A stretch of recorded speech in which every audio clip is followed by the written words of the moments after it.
Le Saint-Esprit nous avertit. Aujourd'hui, si vous entendez sa voix, n'endurcissez pas vos cœurs, car celui qui entre dans le repos de Dieu se repose de ses œuvres comme Dieu s'est reposé des siennes.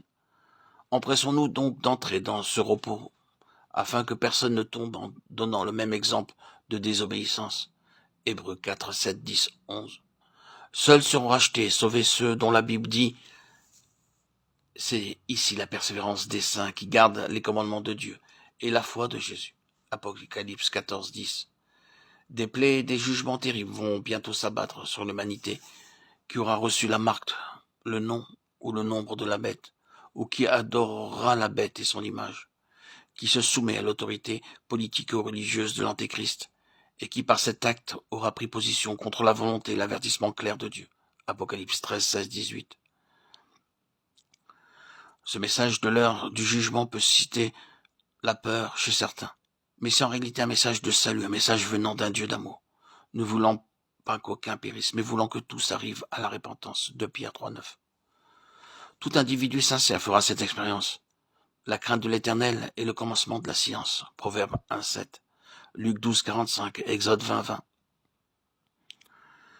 La peur est générée seulement par le péché. Genèse 3, 10, 11.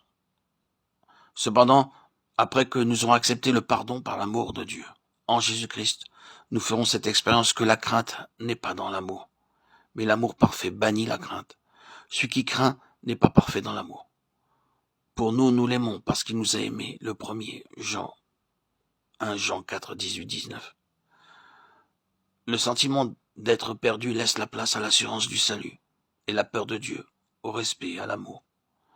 Le désespoir est remplacé par de la persévérance, et la peur générale par une attente joyeuse de l'accomplissement d'une promesse divine.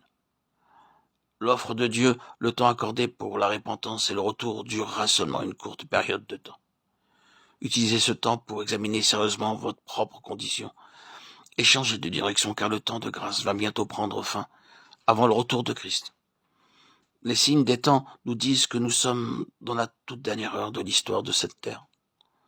Nous vivons à la fin des déclarations prophétiques sur les 10 orteils de la statue dans Daniel, chapitre 2, 31-35, 41-45, et leur description parallèle sur les 10 cornes de Daniel 7, 7, 8, 19, 26.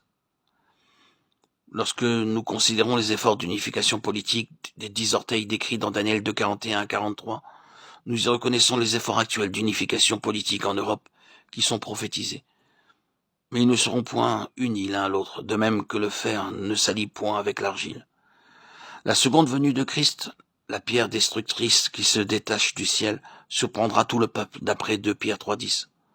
Le jour du Seigneur viendra comme un voleur. En ce jour, les cieux passeront avec fracas, les éléments embrasés se dissoudront, et la terre avec les œuvres qu'elle renferme sera consumée. C'est pour cela que tous sont invités par Dieu. Crains Dieu et observe ses commandements. C'est là ce que doit faire tout homme. Ecclésiaste 12, 13, 14. 2 Pierre 3, 11, 15. Ésaïe 55, 6, 9. Michée 3, 17, 20.